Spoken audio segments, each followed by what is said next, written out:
দীর্ঘ বিরতির পর অবশেষে আবারও ফিরলেন জনপ্রিয় অভিনেতা আরফান নিশো।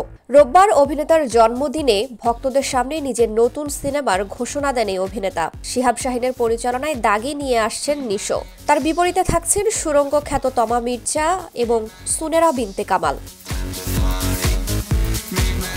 নতুন সিনেমার ঘোষণা দিয়ে রোববার সন্ধ্যায় একটি ভিডিও বার্তায় নিশো বলেন, কি এতদিন নাকি অনেক খুঁজতেছিলা, এত সহজে খুঁজা পাইলে কি দাগি হয়?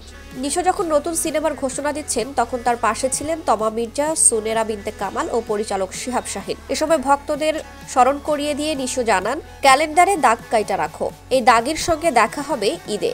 এভাবেই নতুন সিনেমা দাগির খবর দিলেন নিশো, সেটাও কিনা নিজের জন্মদিনে।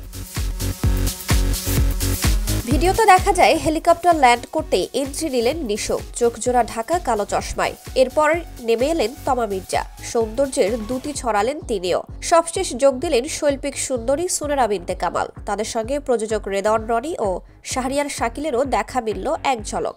সিনেমার অন্যতম প্রযোজক চরকির প্রধান নির্বাহী কর্মকর্তা রেদওয়ান রনি জানান, এতটুকু বলতে পারি দাগের গল্প অসাধারণ। শিহাব শাহীন একজন পরীক্ষিত নির্মাতা। সব মিলিয়ে কাজটি নতুন একটা স্ট্যান্ডার্ড সেট করবে বলে তিনি আশাবাদী। দাগি সিনেমায় দর্শকরা সেই চেষ্টাই দেখতে পারবেন।